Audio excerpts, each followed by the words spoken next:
Élisabeth est une princesse qui vient d'être interpellée dans une salle de banquet par son fiancé, le prince Frié. Il dit qu'ils rompt leur fiançailles parce qu'il croit qu'Élisabeth a poussé sa chère Sylvie dans les escaliers, autrement dit, il veut croquer Sylvie. Élisabeth n'a aucune idée de ce dont il parle, puisqu'elle n'a absolument rien fait de tel, mais Frié est trop égocentrique pour se soucier de ce qu'elle a à dire. Donc, en plus d'annuler leurs fiançailles, il la condamne également à la réclusion dans un cachot.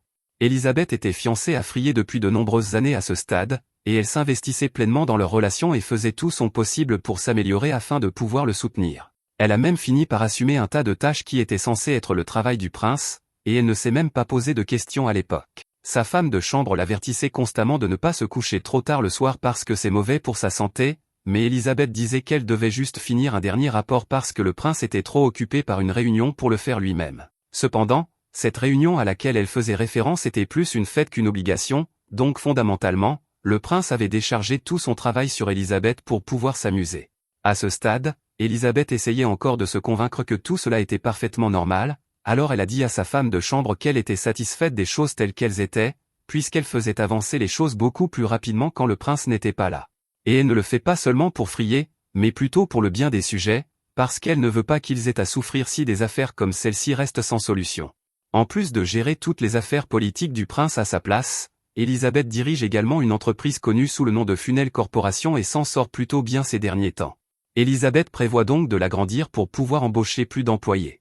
La raison pour laquelle elle a créé cette entreprise en premier lieu était de pouvoir redonner à la communauté et l'utiliser pour des activités philanthropiques afin d'aider les pauvres. En raison de toutes ces bonnes actions, Élisabeth est devenue très populaire parmi les habitants de la ville, et ils disent tous qu'ils aimeraient la remercier personnellement pour toute son aide, mais Élisabeth a toujours été trop gênée pour recevoir des éloges directs, donc elle ne s'est jamais révélée comme étant celle derrière la Funel Corporation. Ainsi, personne ne la reconnaît quand elle passe, et elle était parfaitement satisfaite de cette situation car elle veut seulement rendre les gens heureux et se moque totalement de recevoir des éloges ou de la reconnaissance pour cela.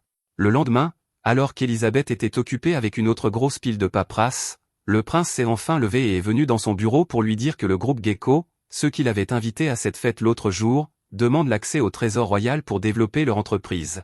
Donc il veut qu'elle rédige les documents appropriés pour cela.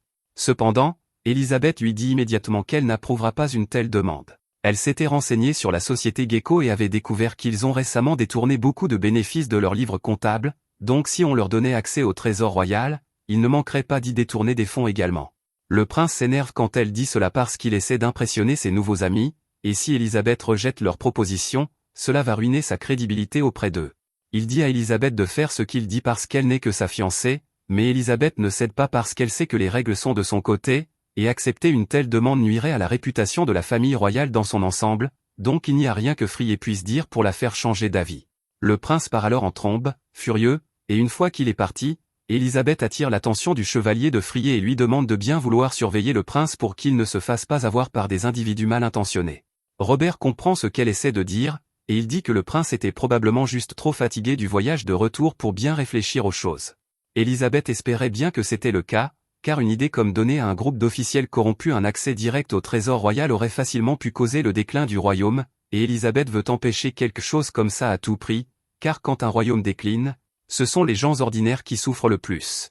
Un peu plus tard, Élisabeth se prépare à sortir parce que, maintenant qu'elle a fini le travail d'aujourd'hui, elle a enfin du temps pour une pause bien méritée, alors elle demande à Michel de préparer sa calèche car elle veut profiter de chaque minute. Cependant, avant qu'elle ne puisse partir, son père entre soudainement dans le bureau à sa recherche. Il est là pour informer Élisabeth qu'une réunion d'urgence a été convoquée concernant une récente activité de monstre, et que le roi devra y assister, donc en tant que bras droit du roi, le père d'Élisabeth devra également y aller. Élisabeth demande à quand est prévue cette réunion, et il lui dit que c'est la semaine prochaine, mais c'est une très mauvaise nouvelle, puisque la semaine prochaine devait avoir lieu le gala anniversaire du royaume. Elle dit qu'ils vont maintenant devoir annuler la fête, mais son père lui dit qu'ils ne le peuvent pas, car les invités venant de contrées lointaines doivent déjà être en route à l'heure qu'il est.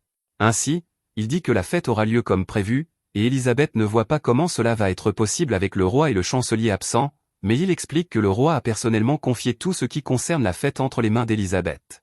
Elle est choquée en entendant cela et essaie d'abord de refuser, mais son père lui dit que le roi croit fermement que tout se passera bien si elle est en charge, et qu'il n'a personne en qui il a autant confiance qu'elle, donc son père lui demande d'assumer cette tâche, et quand il le dit ainsi, Élisabeth n'a pas vraiment le choix. Elle est un peu contrariée de ne pas avoir eu l'occasion de profiter de son jour de congé, Mais il n'y a pas de temps à perdre à s'inquiéter de cela car elle a beaucoup de travail devant elle si elle veut s'assurer que la fête anniversaire soit un succès. Alors qu'elle est en train de réfléchir à quoi faire, Michel regarde par la fenêtre et remarque que le prince flirte ouvertement avec Sylvia. Elle était consternée par la façon dont Frier trompait ouvertement Elisabeth, mais Elisabeth s'en fichait vraiment, car il est assez courant pour un prince d'avoir plus d'une compagne, et elle n'a vraiment rien contre Sylvia. Son seul reproche est le fait que Sylvia n'a été adoptée que récemment dans une famille stérile et n'a pas encore appris l'étiquette appropriée pour interagir avec les royaux, mais elle ne pense pas que cela posera de problème. Elisabeth invite plus tard Sylvia à prendre le thé avec elle dans sa chambre, et là, elle avertit poliment Sylvia que si elle veut poursuivre une relation avec le prince, elle doit être consciente que son comportement peut affecter non seulement elle-même, mais aussi la réputation du prince et celle du royaume dans son ensemble. Elisabeth souligne ensuite la blessure que Sylvia a actuellement à la jambe, et la raison pour laquelle elle en parle est qu'elle a appris que Sylvia s'était fait cette blessure lors d'une sortie avec un certain noble qui n'est pas le prince. Maintenant, Elisabeth est une femme civile, donc elle ne va pas traiter Sylvia de coureuse de jupons à deux visages qu'elle est. Après tout, le prince lui fait pratiquement la même chose, donc elle se moque de leur relation compliquée, mais elle se soucie de l'image du royaume, donc elle dit à Sylvia de s'abstenir de tromper le prince à partir de maintenant. Sylvia baisse la tête et s'excuse, mais en quittant la chambre d'Elisabeth, elle a l'air visiblement furieuse qu'Elisabeth l'ait démasquée. À ce moment-là, le prince passait justement par là, donc Sylvia a eu une idée pour se venger d'Elisabeth et a décidé de jouer la victime devant le prince. Elle a fait couler les larmes et a fait semblant de tomber devant lui, et quand il lui a demandé ce qui s'était passé, elle a montré la blessure à sa cheville et a dit au prince qu'Elisabeth était celle qui lui avait fait ça, ce qui nous ramène au présent. Elisabeth essaie d'expliquer qu'elle n'a aucune idée de ce dont le prince parle, et cela mis à part, elle lui dit qu'il ne devrait pas faire une telle scène alors qu'ils ont des invités de divers royaumes présents aujourd'hui, mais le prince s'en moque complètement et ordonne qu'Elisabeth soit envoyée au cachot pour avoir tenté de tuer sa bien-aimée. Elisabeth ne comprend toujours pas ce qui se passe, et aucun des gardes non plus, mais comme Robert est le chevalier personnel du prince, il n'hésite pas à maîtriser Elisabeth. Alors qu'Elisabeth est forcée au sol, elle aperçoit le sourire sournois de Sylvia, et elle comprend immédiatement que Sylvia l'a délibérément piégée pour cela. À peu près tout le monde sait que ce qui se passe ici est complètement absurde, mais avec le roi et son père absents pour le moment, le prince a actuellement la plus haute autorité royale dans le château, donc aucun des gardes ne peut se permettre de s'opposer à ses ordres pour l'instant. Ainsi, Elisabeth accepte simplement d'aller au cachot en attendant. Plus tard, la nouvelle parvient au roi, et le père d'Elisabeth apprend ce qui s'est passé au royaume pendant leur absence, et le roi est absolument stupéfait de la sottise de son fils, car il n'aurait jamais imaginé qu'il jetterait Elisabeth, la femme la plus compétente du royaume, en prison pour rien. Il veut rentrer immédiatement pour libérer Elisabeth et réprimander son fils pour cela, mais c'est là que nous découvrons que le père d'Elisabeth se moque totalement d'elle, parce qu'il vient d'apprendre qu'elle a été emprisonnée injustement, et la première chose qu'il a faite a été de convaincre le roi qu'il n'était pas nécessaire de rentrer parce qu'il ne voulait pas perdre de temps avec Elisabeth. Donc il la laisse essentiellement se débrouiller toute seule, et le roi suit son avis parce qu'il suppose que son père saurait ce qui est le mieux pour sa fille. De retour au royaume, un mois s'écoule avec Elisabeth en prison, et elle avait d'abord espéré qu'elle pourrait enfin prendre une pause de toutes ses responsabilités pour une fois, mais même si le prince l'a enfermée, il a quand même réussi à lui imposer tout son travail administratif. Un peu plus tard, Michel descend pour voir Elisabeth en se cachant avec de la magie. Et pour s'assurer que personne ne soupçonne rien, Elisabeth utilise la magie d'hypnose pour assommer le garde. Elle demande alors à Michel ce qui se passe, car elle est sûre que la nouvelle a dû parvenir à son père et au roi, et elle s'attendait à ce qu'ils reviennent pour arranger tout cela, mais Michel informe Elisabeth que son père a en fait voté pour la laisser se débrouiller seule, et entendre cela touche une corde sensible chez Elisabeth parce que son père la laisse toujours gérer le sale boulot qu'il ne veut pas faire. Et les mauvaises nouvelles ne s'arrêtent pas là, car Michel mentionne également que le prince s'en est pris à son entreprise aussi. Il prétend que la Funel Corporation était dirigée par une traîtresse, et il veut maintenant remplacer tous les cadres choisis par Elisabeth par ses propres hommes de main. Elisabeth pense que c'est vraiment mauvais, car cet idiot va détruire l'entreprise et mettre le royaume dans une mauvaise position, mais Michel ne comprend pas pourquoi Elisabeth pense encore à ce qui est le mieux pour le royaume qui ne l'utilise que comme un outil pratique, même après tout ce qui lui est arrivé. Elisabeth convient qu'il est exaspérant de penser à ce que le prince et Sylvia lui ont fait, ou au fait que son propre père a refusé de venir l'aider, mais elle dit que tout cela n'est pas la faute du peuple, donc elle ne veut pas les laisser souffrir. Cependant, Michel a encore une chose à signaler et informe Elisabeth que le prince et son cercle proche ont répandu des rumeurs infondées, l'accusant d'avoir tenté d'assassiner Sylvia et de prendre le contrôle du pays, et même s'il n'a présenté aucune preuve de cela, les gens ont tous commencé à croire et à calomnier son nom, malgré tout le bien qu'elle a fait pour eux. Et ce fut la goutte d'eau pour Elisabeth, alors pour la première fois, elle dit « merde » et décide qu'elle ne va pas se casser le dos pour ce royaume une seconde de plus. Elle donne alors un coup de poing dans le mur pour évacuer sa frustration, et elle remercie Michel d'avoir ouvert ses yeux car elle comprend maintenant à quel point elle a été stupide. Elle aurait pu s'échapper d'ici à tout moment avec la puissance de ses sorts, donc elle dit à Michel qu'elles vont enfin quitter ce misérable royaume. Tous les êtres de ce monde ont du mana, et quelques élus sont capables de contrôler ce mana pour invoquer ce qu'on appelle des artefacts divins. Les artefacts divins peuvent être n'importe quoi, y compris des épées et des lances, mais dans le cas d'Elisabeth, son artefact divin se manifeste sous la forme de cette grimoire, et l'un de ces grimoires lui permet d'enregistrer et de manifester n'importe quel type de magie. Au moment de partir, elle crée un clone de glace d'elle-même pour que les gens ne le découvrent pas immédiatement. Après cela, elle se rend au domaine du vicomte Lucas de l'Empire voisin. Lucas se souvient de ce qui s'est passé à cette fête, et il est encore sincèrement choqué que le prince ait pu faire quelque chose d'aussi stupide, car même un imbécile complet devrait être capable de voir qu'Élisabeth était derrière la plupart des succès du royaume ces dernières années. Il aimerait vraiment avoir quelqu'un d'aussi compétent qu'elle à ses côtés, et à sa grande surprise, alors qu'il pense à cela, Élisabeth lui rend soudainement visite. Il est choqué de la voir ici et lui demande ce qu'elle fait, alors Élisabeth explique qu'elle en a assez d'être utilisée par le royaume et qu'elle aimerait demander l'asile dans l'Empire. Lucas sait reconnaître une opportunité en or quand il en voit une, alors il accepte de la laisser rester dans l'Empire, mais il lui demande ce qu'elle compte faire pendant qu'elle est ici, et Élisabeth explique qu'elle va se venger en détruisant tout ce qu'elle a aidé à construire pour le royaume. Pour être clair, elle explique qu'elle n'a aucune intention de s'opposer directement au royaume et de déclencher une guerre, elle se range simplement du côté de l'Empire parce qu'il est le mieux placé pour s'opposer au royaume, et bien qu'elle n'ait pas d'attachement particulier envers eux, elle l'assure que l'Empire bénéficiera de la chute du royaume. Avec tout ce qui venait de se passer, Lucas décide de quitter le royaume immédiatement. Car, bien qu'Élisabeth ait été maltraitée, elle restait extrêmement importante pour leurs opérations, et le palais sera en émoi lorsqu'ils découvriront qu'elle a disparu. Le plan pour l'instant est que Lucas emmène Élisabeth dans son domaine à la frontière du royaume, et il dit qu'il va devoir la garder sous surveillance pour le moment puisqu'elle est toujours techniquement une résidente du royaume, ce qu'Élisabeth trouve tout à fait juste. Lorsqu'ils arrivent enfin dans le domaine de Lucas, Élisabeth remarque que les gens ici semblent vraiment apprécier Lucas, ce qui est un bon signe car cela signifie qu'il se soucie sincèrement de son peuple, et Lucas est fier de dire qu'il pense faire du bon travail en gouvernant ces terres. Ils finissent par arriver au manoir de Lucas, et là, Élisabeth lui dit qu'elle aimerait faire une requête. Elle demande à Lucas de lui donner la permission d'ouvrir un commerce dans son domaine puisqu'elle a besoin d'un moyen de gagner de l'argent ici, et Lucas n'est pas opposé à l'idée, mais ensuite Élisabeth lui demande un prêt de 100 pièces d'or pour l'aider à lancer son affaire puisque tout son argent a été saisi au royaume et qu'elle est actuellement complètement fauchée. Lucas hésite un peu car 100 pièces d'or, c'est beaucoup d'argent, mais Élisabeth l'assure qu'elle a l'intention de tout rembourser, et comme preuve de sa sincérité, elle sort même un contrat magique, un document qui oblige les utilisateurs à respecter ces termes, qu'ils le veuillent ou non. Il stipule essentiellement que dans un an, Élisabeth remboursera à Lucas le double de son investissement, et si elle échoue, elle se laissera vendre comme esclave pour couvrir les frais. Lucas pense qu'Ellie a dû devenir folle car il ne comprend pas pourquoi elle proposerait des conditions aussi désastreuses pour elle-même, mais elle dit que cela ne la dérange pas car elle sait pertinemment qu'elle pourra rembourser le prêt.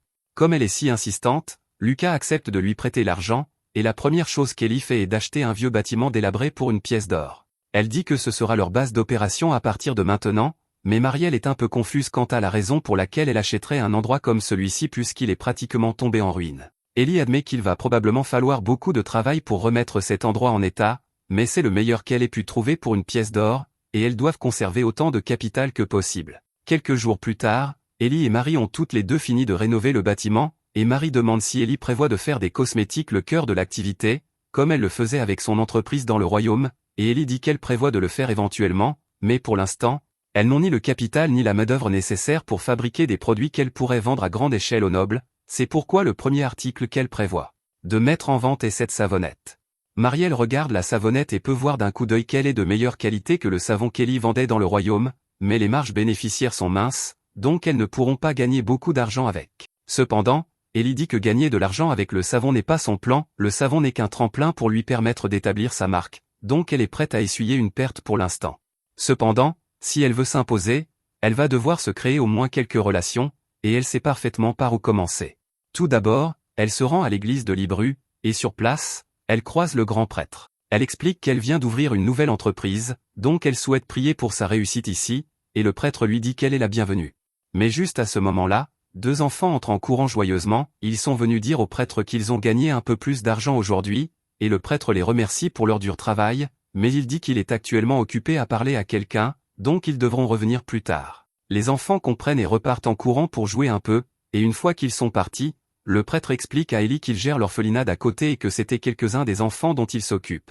Ellie dit que le prêtre doit faire du très bon travail car ses enfants semblent vraiment bien pris en charge, et le prêtre dit qu'il fait de son mieux, mais il admet que c'est un peu difficile pour lui car gérer un orphelinat est plutôt coûteux, et bien qu'il ait voulu tenir les enfants à l'écart de cela, ils ont découvert qu'il avait des difficultés financières et se sont portés volontaires pour arracher les mauvaises herbes autour de la ville afin de gagner un peu d'argent pour soutenir l'orphelinat. Il a l'impression d'avoir échoué envers les enfants car des enfants de leur âge ne devraient pas avoir à travailler, mais Ellie l'assure que les enfants apprécient ce qu'il a fait pour eux. En fait, elle dit qu'elle aimerait faire un petit don à l'orphelinat, mais quand elle tend 5 pièces d'or au prêtre, il lui dit qu'il ne peut pas accepter une telle somme. Ellie insiste sur le fait que ce n'est pas un problème pour elle car elle le voit comme un investissement, après tout, ses enfants deviendront un jour ses futurs clients, il est donc dans son intérêt de s'assurer qu'ils sont bien pris en charge maintenant.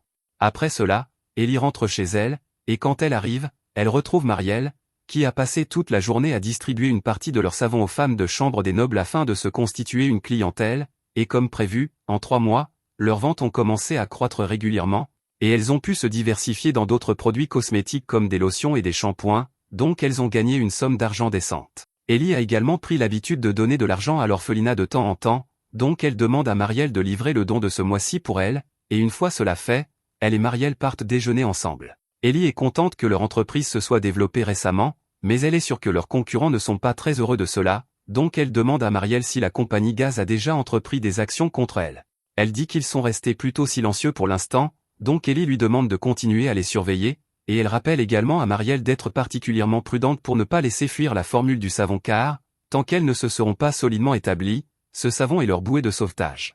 Elle mentionne également, à propos, que la formule secrète du savon est cachée dans leur coffre-fort dans la boutique, le tout à portée d'oreille de ce type qui travaille justement pour la compagnie Gaz. Pendant ce temps, à la compagnie Gaz est absolument furieux que la société commerciale qu'Ellie a lancée lui vole de plus en plus de clients chaque jour qui passe. Son assistant tente de le rassurer en lui disant que ce n'est pas grave car la société commerciale n'est encore qu'une petite entreprise et qu'elle n'a pas une clientèle très large, mais Gaz sait que la société commerciale doit délibérément limiter sa production pour pouvoir sélectionner ses clients, et par ce moyen, ils ont systématiquement volé tous les bons clients de Gaz, ne lui laissant que les clients difficiles qui ne cessent de se plaindre. Si cela continue, Gaz va perdre encore plus d'argent à cause d'eux dans les années à venir, mais comme ils ont construit leur clientèle avec des nobles influents, il ne peut pas risquer de s'attaquer directement à eux sans s'aliéner les nobles qui achètent chez eux.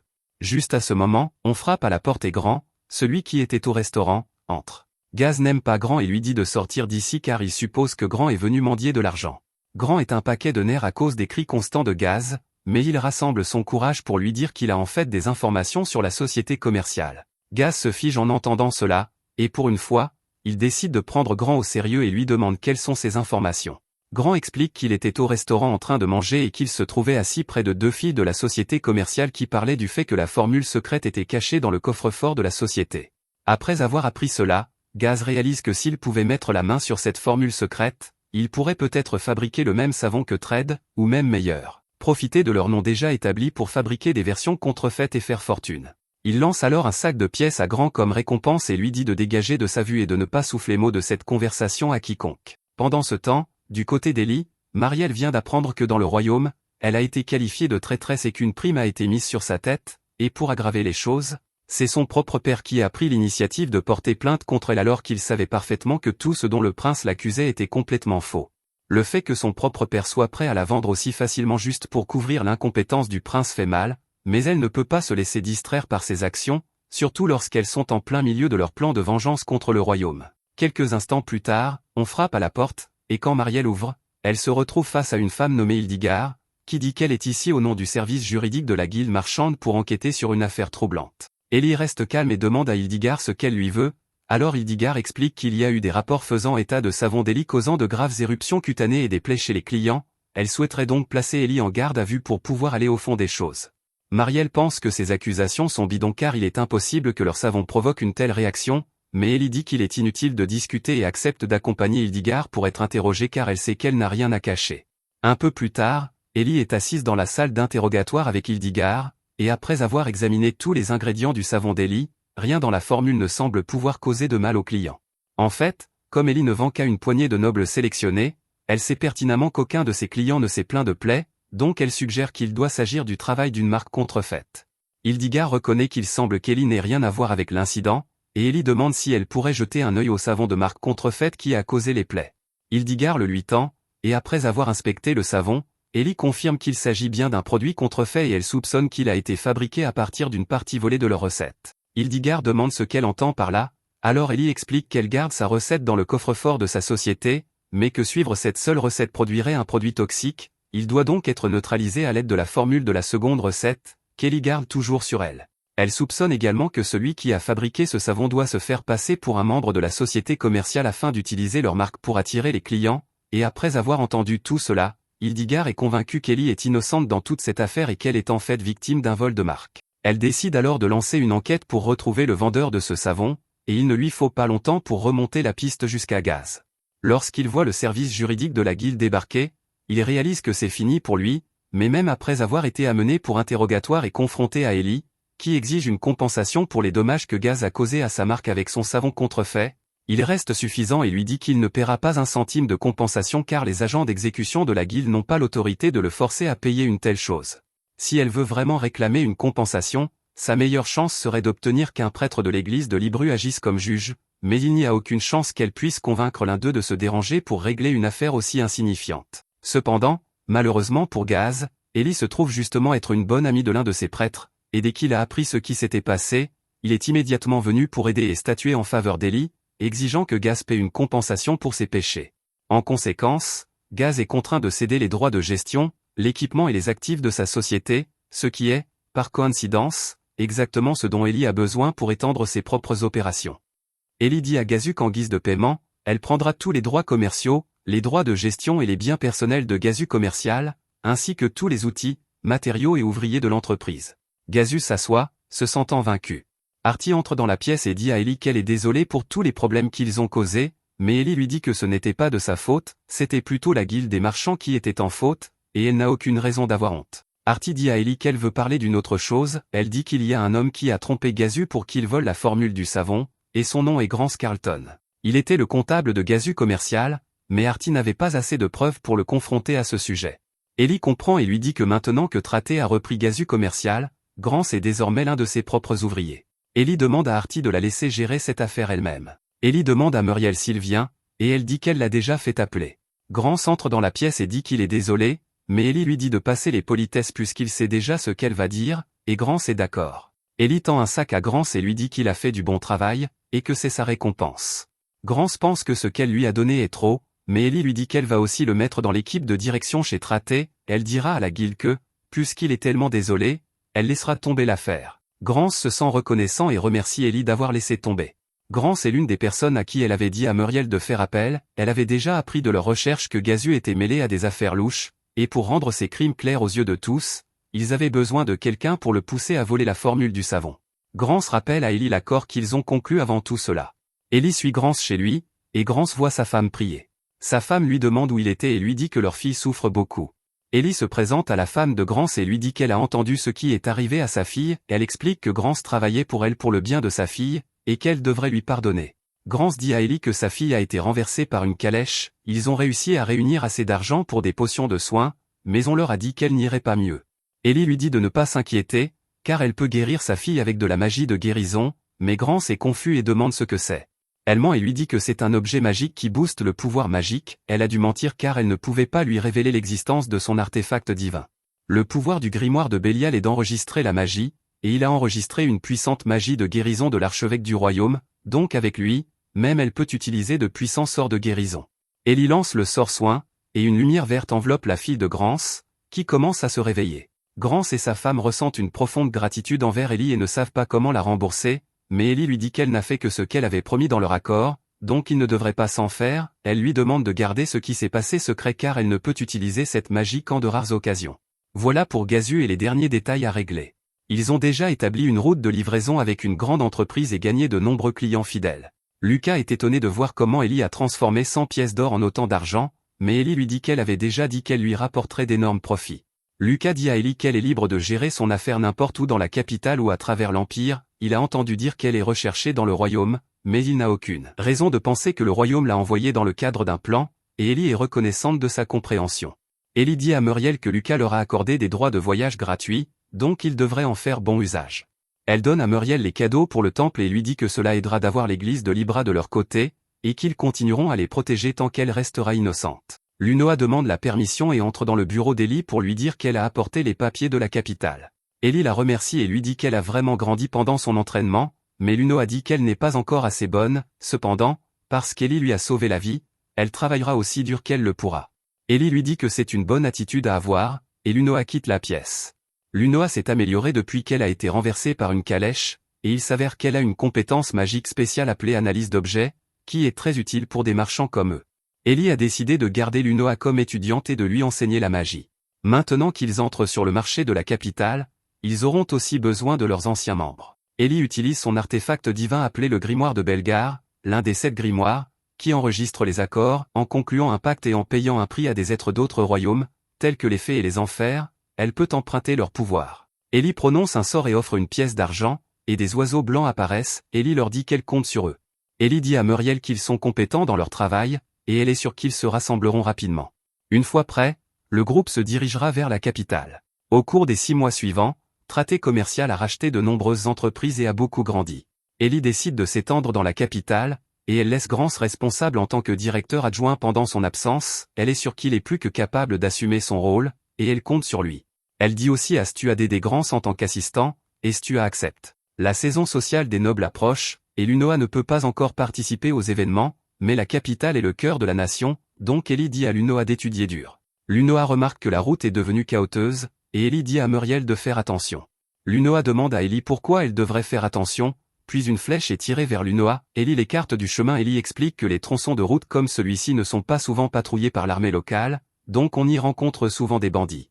Ellie dit à Muriel de s'occuper de Lunoa, et elle s'avance pour faire face aux bandits. Un bandit est choqué et demande si elle a vraiment l'intention de les affronter tous seuls, et Ellie dit oui. Ellie utilise la magie de glace pour frapper le premier homme, et les bandits sont choqués qu'elle ait lancé un sort sans prononcer un mot, et ils pensent qu'elle doit être une puissante mage. Ils se disent de l'encercler et de l'empêcher d'utiliser la magie, et elle leur dit qu'elle n'a même pas besoin d'utiliser la magie. Le bandit est stupéfait alors qu'elle abat 3 de ses amis d'un seul coup, et il implore grâce, il lui dit qu'il n'était qu'un fermier qui ne pouvait pas gagner sa vie après avoir payé ses impôts, alors il est devenu bandit. Ellie lui dit que ses raisons ne l'intéressent pas et le abat, car quelle que soit sa raison, il reste un bandit, et en tant que marchande, elle ne montre aucune pitié envers les bandits. Lunoa demande à Ellie si elle l'a tué, et Ellie lui dit que les bandits ne sont pas différents des gobelins ou des orques, ils prennent de force l'argent que les marchands ont gagné durement, et parfois ils leur prennent même la vie, si tu fais preuve de pitié, ils attaqueront quelqu'un d'autre à la place, c'est pourquoi la règle est de tuer les bandits sur le champ, et elle devrait s'en souvenir. Muriel dit à Ellie qu'il y a quelqu'un qui demande un trajet plus loin et demande ce qu'elle doit faire, Ellie lui dit de s'arrêter, car elle ne pense pas pouvoir laisser une femme d'église derrière. Tida dit à Ellie qu'elle l'a sauvée d'une longue marche, la perspective de marcher jusqu'à la capitale l'avait découragée. Ellie lui dit qu'elle a de la chance puisqu'elle se dirige aussi vers la capitale, et Tida la remercie. Tida lui dit que le Seigneur a dû les réunir, et elle se présente comme une non-itinérante, ce sont des femmes d'église qui voyagent à travers le pays dans le cadre de leur formation, visitant les petits villages pour offrir des soins gratuits. Les nonnes itinérantes sont très respectées, surtout dans les villages reculés qui n'ont ni médecin ni guérisseur. Lunoa demande si elle soigne vraiment les gens gratuitement, et elle trouve cela admirable. Ellie dit à Tida qu'elle fait un travail important, et Tida dit que ce n'est qu'une partie de sa formation. Ellie présente tout le monde à Tida, et Tida espère qu'ils apprécieront tous le voyage vers la capitale ensemble. Lunoa demande à Ellie comment elle savait que les bandits allaient apparaître, et Ellie explique que c'était parce que la route était devenue si chaoteuse, entretenir les routes est une partie importante d'une bonne gouvernance. Lucas est un bon seigneur, et il fait beaucoup d'efforts pour maintenir les routes en bon état, tandis que le seigneur de cette région est probablement un imbécile. Si tu entretiens les routes, le flux de marchandises s'améliore, ce qui aide l'économie à croître, les marchands et les aventuriers se rassemblent dans les zones qui prospèrent, ce qui te permet de collecter plus d'impôts, donc la terre s'enrichit, c'est pourquoi les seigneurs font tant d'efforts pour entretenir et garder les routes. Ellie demande à Lunoa ce qui se passerait si les routes tombaient en ruine, et Lunoa répond que le flux de marchandises ralentirait jusqu'à s'arrêter, et que les fermes dans les zones reculées ne recevraient pas les fournitures nécessaires. Ellie demande ce qui se passerait d'autre, et Tida se réveille et lui dit de voir les choses de l'autre côté, si les routes sont en mauvais état, la nourriture et les médicaments produits dans les endroits reculés coûtent beaucoup plus cher à acheminer vers la ville, les gens de la ville devraient dépenser plus prudemment pour se les offrir, ce qui ralentit toute l'économie. Ellie dit qu'elle est surprise que le clergé en sache autant sur l'économie, mais Tida lui dit qu'elle en sait bien moins que les marchands. Ellie explique que les villages et les zones reculées ne sont pas les seuls endroits où les prix augmenteraient, car en conséquence, les agriculteurs perdent leur chemin et se transforment en bandits, et il en coûte plus cher pour transporter les marchandises car il faut des gardes, ce qui entraîne des prix plus élevés. Lunoa demande à Ellie pourquoi les seigneurs ne réparent pas les routes, et Ellie lui dit que c'est parce qu'ils sont stupides, ils se soucient trop de l'argent à court terme pour s'inquiéter des réparations routières, et ce sont les gens ordinaires qui souffrent quand leurs dirigeants sont des imbéciles. Muriel dit à Ellie que d'autres bandits bloquent leur chemin, et Ellie dit à Muriel de surveiller Lunoa et Tida, mais Tida veut aussi se battre et dit à Ellie de ne pas s'inquiéter pour elle. Ellie pense qu'elle devrait probablement éviter de tuer quelqu'un devant une femme sainte, alors elle se précipite vers l'un des bandits et le frappe violemment au ventre, le mettant KO, elle se retourne et voit Tida fracasser la tête d'un bandit sans pitié. Tida dit à Ellie qu'elle a fini et demande pourquoi elle n'a pas encore tué le sien, elle dit à Ellie qu'elle doit être assez gentille, et Ellie n'est pas d'accord. Tida demande si elle s'est retenue parce que Tida regardait et dit qu'elle est désolée pour cela, mais dit à Ellie que les bandits laissés en vie ne sont que des ennuis, donc elle s'occupera aussi de la part d'Ellie. Au moment où Tida s'apprête à écraser la tête du bandit, il se réveille et implore grâce, mais Tida lui dit que le Seigneur est miséricordieux et que les gens sont pécheurs, s'il se repent, le Seigneur lui fera miséricorde, mais les bandits ne sont pas comptés comme des gens pour elle, donc ils ne méritent pas la miséricorde du Seigneur, et elle le tue. Ellie se demande si elle devrait reconsidérer sa vision du clergé.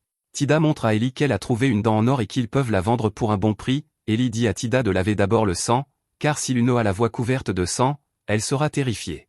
Au manoir, le majordome de Fred lui dit de réfléchir à nouveau à son projet de distribuer des repas dans les bidonvilles et lui demande pourquoi il veut apporter de l'aide à des gens qui peuvent à peine survivre au jour le jour, quel mal y aurait-il à gagner leur gratitude? Le majordome lui demande s'il a lu les rapports budgétaires, et Fred dit oui. Le majordome explique que distribuer des repas de manière aussi imprudente videra les caisses du royaume. Fred lui dit de ne pas être idiot, car Elisabeth avait l'habitude de nourrir les pauvres chaque semaine, mais le majordome lui dit qu'elle payait de sa poche, et que Elisabeth n'a jamais utilisé le trésor national pour autre chose que des plans soumis au trône. De plus, Elisabeth trouvait du travail pour les pauvres, les aidant à construire une vie stable. Aider les pauvres ne signifie pas seulement distribuer de la nourriture. Fred s'énerve et lui dit d'annuler, puis quitte la pièce. Le majordome pense que rien de tout cela ne serait arrivé si Elisabeth était encore là. Tida est ivre et demande au serveur d'apporter plus. Ellie demande si elle devrait vraiment boire autant puisqu'elle est nonne, et Tida lui dit que l'alcool est l'eau de la vie donnée par Dieu. D'ailleurs, ces bandits lui ont rapporté beaucoup d'argent, et elle pense que le vrai péché serait de ne pas boire en un moment pareil. Ellie demande si elle l'a déjà échangé, et Tida lui dit qu'elle l'a échangé dès leur arrivée en ville et propose de partager l'argent avec Ellie, mais Ellie lui dit de le garder. Tida demande si elle est sûre, et Ellie lui dit de considérer cela comme un cadeau. Tida va pour serrer Ellie dans ses bras, mais Ellie lui dit de la lâcher car son nez coule. Lunoa dit à Muriel qu'Ellie a l'air de s'amuser. Muriel dit qu'Ellie avait toujours l'air tendue, sans personne à qui s'ouvrir, mais ces jours-ci elle la voit sourire joyeusement, et elle en est contente. Fred dit à Sylvia que s'occuper de ces imbéciles obstinés l'épuise, mais qu'en la regardant, son esprit fatigué se calme, et elle lui en est reconnaissante. Mais quelqu'un caché derrière un pilier dit que se faire voler la vedette par cet idiot doit être misérable. Une fois arrivées à la capitale, Ellie, Muriel et Lunoa se dirigent directement vers une auberge, car elles ont besoin d'un endroit où rester en attendant de pouvoir s'installer dans la capitale. Lunoa est émerveillée par le luxe de l'auberge qu'elles ont choisi. Ellie lui dit qu'elle aussi va loger ici et que sa chambre est juste à côté de celle-ci, mais Lunoa lui dit qu'il n'est pas nécessaire de payer une chambre aussi chère à cause d'elle, elle serait parfaitement à l'aise dans une auberge moins chère, mais Ellie lui explique qu'elle doit garder son image à l'esprit. On ne sait jamais qui pourrait les observer à tout moment, et comme elles vont bientôt commencer leurs opérations dans la capitale, elle ne voudrait pas que les gens les méprisent. Parce qu'elles ont séjourné dans une auberge bon marché.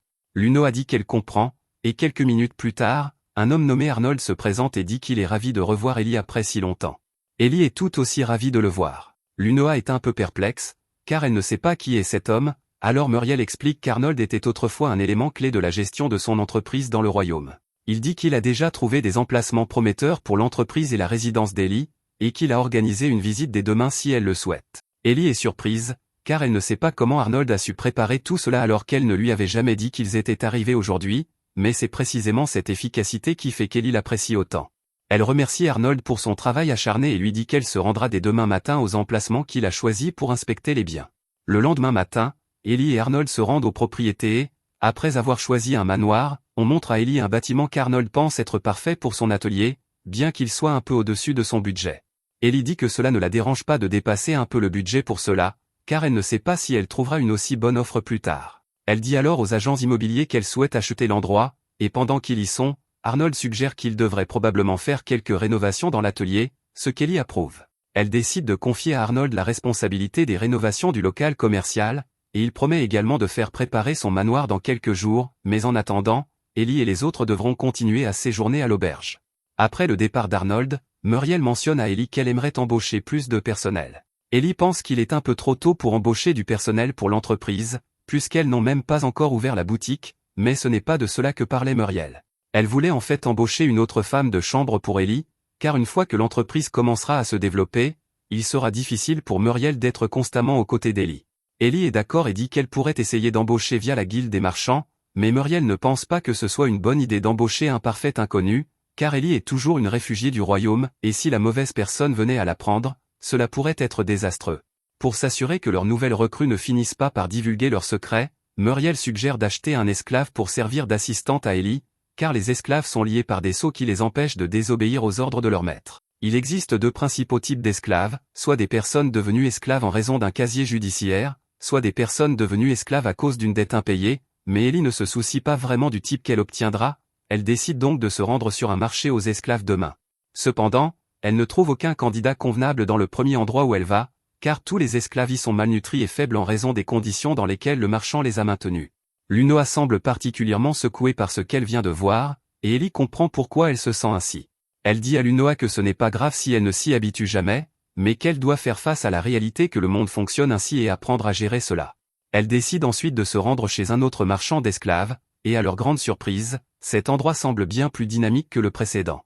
Il y a même un esclave qui balaie devant la porte, et il a l'air plutôt heureux dans l'ensemble. Quand il remarque Ellie et les autres, il les accueille à la Cédric Commercial Firm et leur demande s'il peut faire quelque chose pour elle. Muriel l'informe qu'elles sont venues pour acheter un esclave, et le garçon comprend, alors il leur dit d'entrer.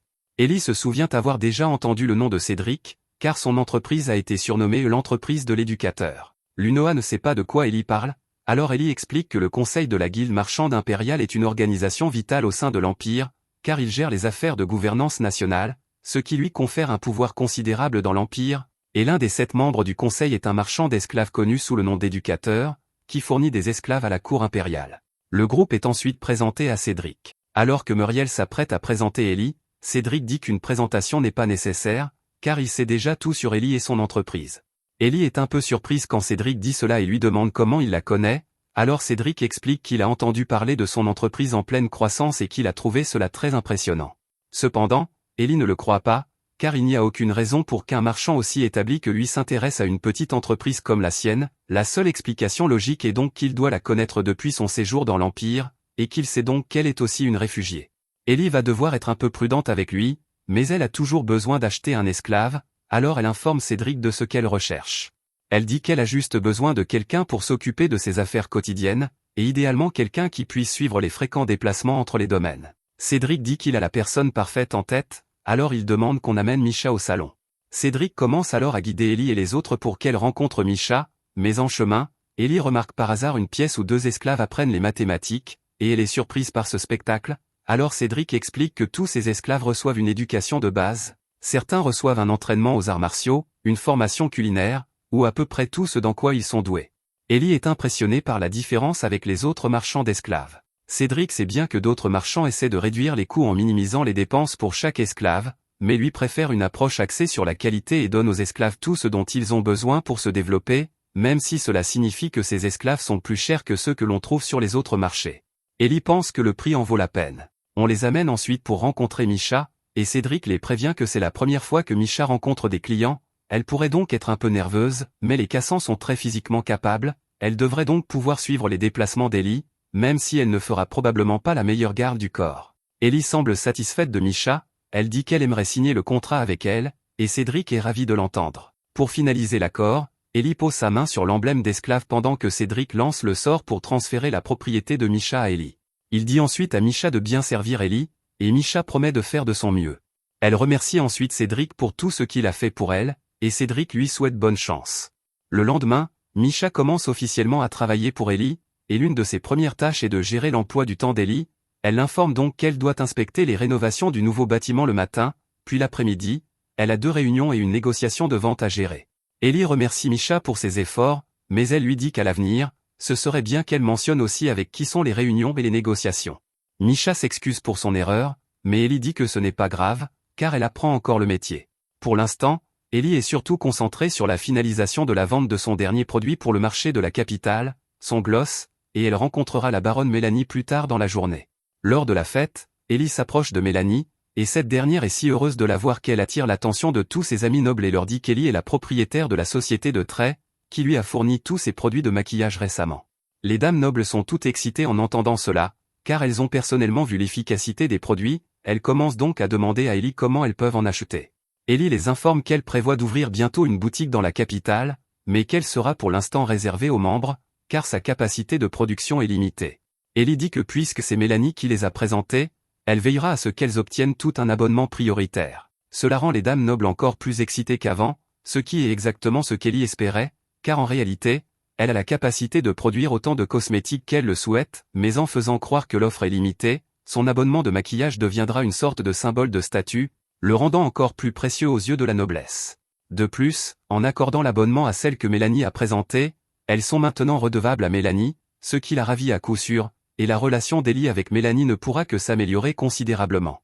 Pour profiter de l'élan, Ellie offre à Mélanie le nouveau gloss qu'elle a fabriqué, et Mélanie adore absolument la couleur. Cela donne envie à toutes les autres d'en avoir aussi, alors Ellie leur dit que si elles le souhaitent, elles peuvent acheter un ensemble dans sa boutique lors de l'ouverture officielle, ce qui garantit maintenant qu'Ellie aura une foule de clients qui l'attendront pour la grande ouverture. Après la fin de la fête, Ellie et Muriel rentrent à pied quand elles entendent soudain une agitation dans une ruelle. Normalement, elles ne s'en seraient pas souciées, mais elles entendent alors une voix qui ressemble étrangement à celle de Tida. Il s'avère que Tida a été acculée par un groupe d'hommes dans une ruelle, et ils l'accusent de les avoir escroqués de leur argent, ils exigent qu'elle le leur rende, mais Tida dit qu'ils n'ont pas de preuve qu'elle trichait, donc elle ne leur donnera pas un sou. Ils l'attaquent alors, mais Tida parvient à les repousser, et le dernier homme est mis hors d'état par une balle de glace d'Ellie. Ellie est contente de voir que Tida n'est pas blessée, mais elle lui demande pourquoi ces hommes la poursuivaient, et Tida fait une gaffe en admettant qu'elle trichait vraiment. Ellie demande à Tida si elle pense vraiment qu'il était approprié d'aller jouer alors qu'elle avait dit qu'elle serait prudente, mais avant qu'Ellie ne puisse la réprimander, Tida invente une excuse et s'enfuit. Pendant ce temps, de retour dans le royaume, le père d'Ellie a convoqué Rosaria à une réunion car les affaires internes du royaume sont en plein désarroi en raison d'un manque de politique mise en œuvre. Rosaria n'est pas trop surprise, car elles ont récemment perdu Elisabeth, qui gérait tout cela. Le père d'Ellie sait que le prince est un idiot qui ne ferait qu'empirer les choses s'il était chargé de s'en occuper, et lui-même n'a pas le temps de gérer les affaires intérieures, car il est déjà très occupé par les affaires étrangères, c'est pourquoi il veut que Rosaria prenne le relais. Rosaria lui demande s'il essaie de faire d'elle la nouvelle Elisabeth, et c'est à peu près ce qui se passe, mais Rosaria n'a d'autre choix que d'accepter, sous peine d'être elle aussi traitée de traîtresse. Pendant ce temps, dans l'Empire, Ellie prend un café avec Lucas, et il l'informe qu'il a récemment été convoqué pour une audience avec l'empereur car, bien qu'il ait signalé la présence d'Elisabeth auparavant, il voulait tout de même que Lucas explique les choses en personne. Ellie demande ce que l'empereur a dit à son sujet, et Lucas explique que, pour l'instant, l'empereur a simplement dit qu'il devait garder un œil sur elle, car toutes ses activités jusqu'à présent ont été bénéfiques pour l'Empire, mais qu'il ne lui fait pas encore entièrement confiance. Ellie est ravie d'apprendre cela, car elle ne saurait pas quoi faire si l'empereur interférait dans ses affaires, mais maintenant que cet obstacle est franchi, elle promet à Lucas un siège au premier rang pour assister à la chute du royaume. Alors que les affaires du royaume partent en cacahuète, Fred et Sylvie ne cessent de flirter, et pendant ce temps, le roi se demande comment les choses ont pu en arriver là, Sid lui dit que c'était inévitable puisque, avec la fuite d'Elisabeth de la capitale, il n'y avait plus d'autre candidate pour le titre de princesse royale, laissant Sylvie comme seule prétendante de Fred. Le roi comprend cela, mais il déteste toujours l'idée d'avoir Sylvia comme princesse couronnée car il sent que ce n'est pas une bonne personne, mais le prince est trop borné pour s'en rendre compte. Le roi aurait préféré arranger un mariage avec Rosaria à la place, car elle semble responsable et était assez talentueuse pour gérer les affaires internes du royaume en l'absence d'Elisabeth, mais malheureusement, elle est déjà fiancée à quelqu'un d'autre pour le moment, ce qui rend impossible de faire d'elle la prochaine héritière du titre de princesse couronnée. Plus tard dans la journée, Fred est à la caserne en train de s'entraîner avec les chevaliers, et après avoir vaincu quelques-uns d'entre eux, il les réprimande pour leur faiblesse et leur dit qu'ils doivent travailler plus dur s'ils espèrent un jour atteindre son niveau. Les chevaliers s'excusent pour leurs insuffisances, puis Fred s'en va, mais dès qu'il est hors de vue, les chevaliers poussent tous un soupir de soulagement car la présence de Fred est tellement stressante.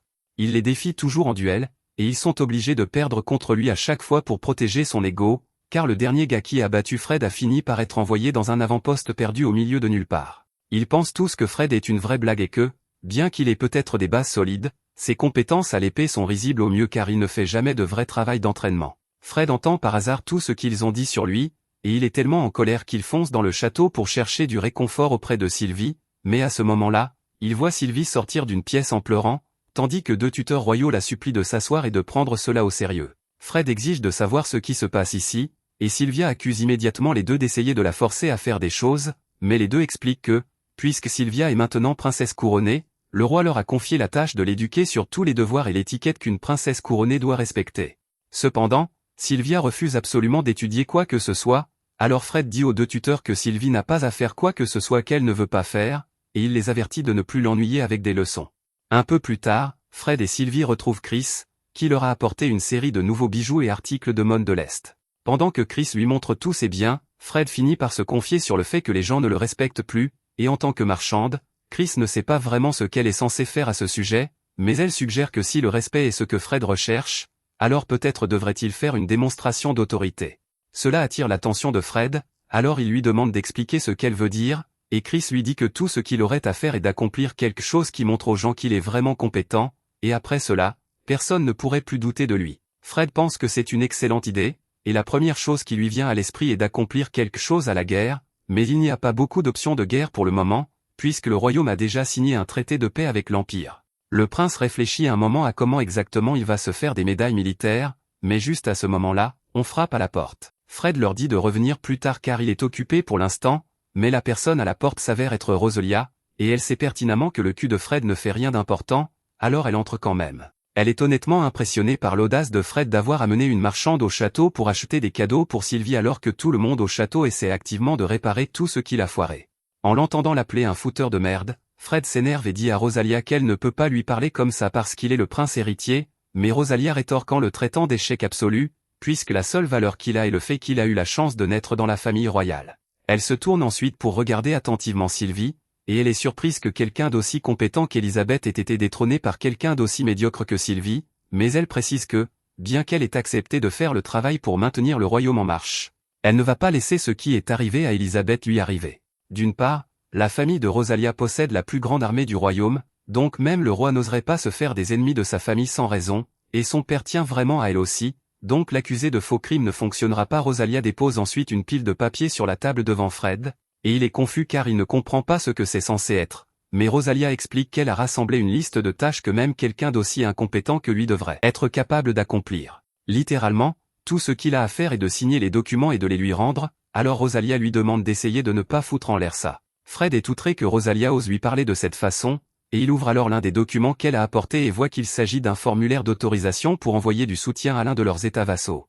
Il s'énerve encore plus parce qu'il ne pense pas que les États vassaux méritent un quelconque soutien de sa part, mais juste à ce moment-là, il a une idée, ce qui n'est pas une bonne chose, et il décide d'utiliser les États vassaux pour se faire des médailles. Pendant ce temps, dans l'Empire, Elisabeth est en train de planifier le nouveau système de transport portuaire pour son entreprise, et avec un peu d'aide d'une carte qu'elle a obtenue de Lucas, elle trouve l'emplacement parfait. Elle demande ensuite à Misha quel est son programme pour aujourd'hui, et Misha l'informe qu'elle a une réunion avec la société commerciale Burn cet après-midi, et le soir, elle a un dîner d'affaires avec le vicomte. Ellie remercie Misha pour son travail acharné, mais Misha a en fait une question qu'elle aimerait poser, elle se demande pourquoi Ellie rencontre la société commerciale Burn, puisqu'il pense que la société Burn est un concurrent direct de leur société Trait. Ellie admet que la société Burn produit principalement du rouge à lèvres et que leur société Trait a dû lui prendre une partie de sa clientèle au cours des derniers mois, mais elle ne pense pas qu'il y ait lieu de s'inquiéter en ce qui concerne cette réunion. Misha craignait qu'il n'essaie de se venger d'Ellie, mais au contraire, Ellie lui dit que la réunion est très probablement une reddition, pour ainsi dire. Elle imagine qu'ils vont demander quelque chose comme un partenariat, mais s'ils essaient vraiment de se venger d'elle, alors elle sera forcée de les écraser complètement. Quant au dîner avec le vicomte Napa, Ellie est sûre qu'il aimerait aussi établir un partenariat, mais bien que l'idée soit certainement tentante, elle va devoir le refuser pour l'instant, car leur objectif principal pour le moment est de sécuriser leur fondation dans la capitale, pas l'expansion.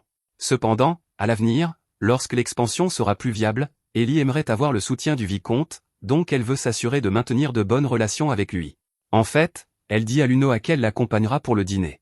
Luno est choqué d'entendre cela, mais Ellie lui dit que ce sera une bonne occasion pour elle de s'habituer à traiter avec les nobles. Quelques instants plus tard, Arnold se précipite dans la pièce et dit qu'il a de terribles nouvelles. Il l'informe que Sargi, un état vassal du royaume de Haldoria, vient de déclarer la guerre à l'Empire, et cette nouvelle est un choc énorme pour Ellie, car elle sait que Sargi est un état pauvre en ressources dont la principale source de revenus est le tourisme, donc cela n'a aucun sens pour eux de déclarer la guerre parce que la guerre n'est pas vraiment bonne pour le tourisme.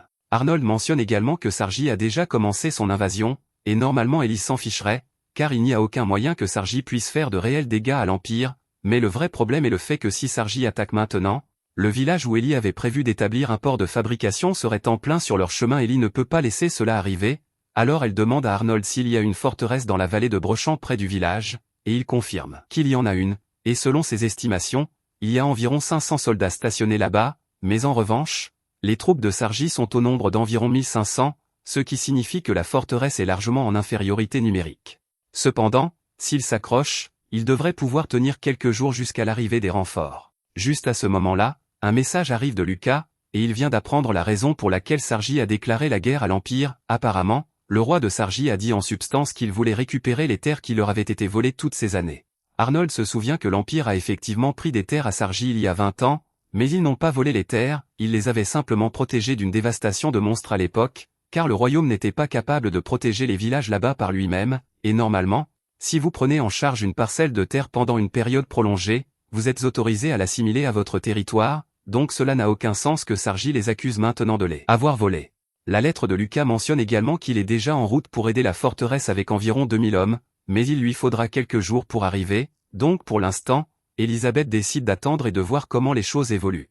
Malheureusement, le lendemain, l'armée de Sargi réussit d'une manière ou d'une autre à submerger complètement la forteresse, grâce aux efforts d'une force d'élite inconnue qu'ils ont engagée, et à cause de cela, l'armée de Lucas est forcée de changer d'itinéraire. Cela inquiète officiellement Ellie, car même si l'armée de Sargi a pris la forteresse et devrait techniquement être satisfaite parce qu'ils ont récupéré les terres qu'ils disaient leur avoir été volées, ils pourraient utiliser cela comme excuse pour empiéter davantage sur le territoire de l'Empire. Si cela devait arriver, les affaires d'Ellie en souffriraient, donc elle n'a d'autre choix que de rejoindre la bataille personnellement. Mira essaie de dissuader Ellie, car si elle rejoignait la bataille, elle révélerait sa position au royaume, et Ellie en est consciente, mais elle n'a pas beaucoup d'options pour le moment. Il y a juste une chose qu'elle ne comprend pas dans tout cela, le roi de Sargi a toujours été un homme pacifique, donc elle a du mal à croire qu'il déclencherait une guerre insensée comme celle-ci sans raison. Le lendemain, Ellie engage un groupe des aventuriers les plus compétents de la capitale pour la bataille, mais alors qu'ils s'apprêtent à partir, Elna demande à Ellie si elle est vraiment sûre que 2 jours de ravitaillement seront suffisants pour eux. Ellie comprend pourquoi Elna s'inquiète, et puisqu'elle va combattre aux côtés de ces aventuriers, elle va devoir leur faire confiance, alors elle décide de révéler une partie des capacités de son grimoire. Elle procède alors à invoquer un baril d'eau de sa dimension de poche et explique au groupe que son stockage contient assez de provisions pour nourrir une armée de 100 hommes pendant plusieurs mois, et les 2 jours de ravitaillement qu'elle leur a donnés sont juste au cas où ils seraient séparés au combat. Le groupe est émerveillé par le pouvoir d'Ellie, mais ils savent qu'il vaut mieux ne pas poser trop de questions, alors ils continuent d'avancer pour l'instant. Après avoir voyagé un moment, ils sont assez proches de la forteresse de Brechamp, et Ellie est occupée à installer un mur pour leur défense pendant que les autres installent le camp, mais juste à ce moment-là, l'éclaireur du groupe revient en courant avec de terribles nouvelles. Alors qu'elle fouillait la région, elle a repéré un village voisin complètement occupé par des forces armées. Ellie est choquée d'apprendre cela et demande à Marty ce qu'elle veut dire exactement, alors Marty explique que pratiquement tous les villageois sont morts, et les quelques survivants étaient traînés par des soldats armés. Ellie n'arrive pas à croire que l'armée de Sargi attaquerait des civils sans raison, surtout que cela est considéré comme un crime de guerre, alors elle suppose que quelques soldats ont dû faire bande à part et attaquer le village de leur propre chef. Cela semble être l'explication la plus probable, car il n'y a que 10 soldats là-bas, mais en tout cas, Ellie ne peut pas laisser cela continuer, alors elle rallie sa troupe et leur dit qu'ils vont sauver les villageois restants. Marie pense qu'il est trop risqué de s'impliquer maintenant, mais Ellie dit que ce sera une bonne occasion de recueillir des renseignements sur leur ennemi s'ils peuvent capturer l'un de ces soldats vivants. Cependant, elle dit aux autres qu'elle veut seulement que le groupe d'Elsa l'accompagne, car elle a besoin que le reste d'entre eux finissent d'installer le camp et de renforcer le mur. Les gars sont un peu déçus, car ils étaient impatients de voir de l'action, mais Ellie les assure qu'il y aura plein d'occasions de se battre plus tard, donc il n'y a pas lieu de s'inquiéter. Maintenant que tout le monde a bien compris le plan, Ellie, Elsa et Muriel descendent toutes vers ce qu'il reste du village, et elles parviennent à trouver l'un des soldats se reposant tranquillement près d'un buisson, maintenant que le massacre est terminé. Elle s'approche donc de lui par derrière, et au moment où il s'y attend le moins, Ellie lui couvre la bouche, l'attire dans les buissons, puis lui pose un couteau sur la gorge. Elle lui dit que s'il essaie de crier ou d'alerter les autres soldats d'une quelconque manière, elle lui tranchera la gorge sans attendre, et elle ne bluffe pas. Une fois que le soldat comprend à quel point sa position est mauvaise, il accepte de rester silencieux et de répondre aux questions d'Ellie, et la première chose qu'elle veut savoir, c'est pour qui lui et les autres soldats qui ont fait sa travail. Le soldat explique que lui et les autres ont été envoyés de Aldoria, et Ellie est surprise d'entendre cela, car cela n'a aucun sens que Aldoria envoie des renforts à un état vassal comme ça, sans raison. L'homme poursuit en expliquant que le prince héritier se trouvait justement dans la région lors d'un exercice militaire, et qu'il leur a à peu près ordonné d'attaquer les villages voisins. Ellie est incroyablement déçue quand elle entend cela, car elle avait le sentiment que quelque chose n'allait pas dans cette histoire, et bien sûr, il fallait que cet idiot de prince ait mis son nez là-dedans. Elle explique que Sarge n'est pas un état très indépendant, donc ils dépendent fortement des exportations de sel de Aldoria, et approuver ces exportations de sel est une tâche qui a été confiée au prince. Ellie s'occupait auparavant de presque tous les termes de l'accord et le donnait simplement au prince à signer ensuite, mais maintenant que le prince s'en occupe lui-même, il a dû menacer de couper l'approvisionnement en sel de Sarge s'il ne faisait pas ce qu'il disait, et c'est ainsi que cette guerre a commencé. Ellie suppose que le but de Fred est de renforcer sa réputation, car l'opinion des gens à son sujet est en chute libre depuis qu'Ellie a arrêté de le couvrir, et il espère sans doute créer ce conflit pour se donner une meilleure image. Savoir que le prince est derrière tout cela épuise Ellie, mais ils doivent quand même gérer la situation, alors elle se tourne vers le soldat et lui dit qu'il a commis un crime de guerre en agissant de son propre chef et en attaquant un village plein de civils. Mais le soldat lui dit qu'il ne faisait qu'obéir aux ordres, car c'est le prince qui leur a ordonné d'attaquer les villages. Ellie est complètement abasourdie quand elle entend cela, car elle n'avait jamais imaginé que Fred ordonnerait une attaque contre des civils. Cela rend la situation nettement pire, car maintenant que des civils ont été blessés, l'Empire ne peut plus engager de négociations de paix, et ils risquent probablement de riposter contre Sarge quand ils l'apprendront. Cela va certainement se transformer en un sacré gâchis, mais pour l'instant, ils doivent encore sauver les villageois restants, alors Ellie interroge le soldat et exige qu'il lui dise tout ce qu'il sait. Le soldat l'informe que la plupart des hommes du village ont déjà été tués, car ils ont tenté de riposter, et qu'il y a actuellement 4 soldats de garde dans la maison du chef du village, mais que tous les autres dorment. Une fois qu'Ellie a obtenu toutes les informations dont elle a besoin de lui, elle tranche la gorge du soldat et se prépare à faire de même avec le reste des pillards. Pendant ce temps, dans la maison du chef du village, le chef de la troupe tient actuellement la fille du chef en otage et menace de lui faire des choses indicibles devant le chef, juste pour le plaisir. Mais avant que quoi que ce soit puisse arriver, Ellie défonce la porte et se débarrasse rapidement des autres soldats à l'intérieur, ne laissant que le chef en vie. Elle lui dit qu'elle va lui proposer un marché et lui promet qu'elle ne le tuera pas, à condition qu'il lui dise tout ce qu'il sait sur les renforts envoyés par Aldoria. Le soldat est soulagé quand il entend qu'Ellie va l'épargner, mais ensuite Ellie le poignarde à la main et lui dit que les seuls mots qu'elle veut entendre sortir de sa bouche sont des renseignements sur la force combattante du royaume. Le soldat lui dit que tous les soldats de Sarge se trouvent au sud, tandis que les renforts de mercenaires d'élite envoyés par Aldoria sont au nord. Ellie lui demande d'où vient cette force d'élite, mais le soldat dit qu'il ne sait pas, car il n'a jamais bien vu leur visage.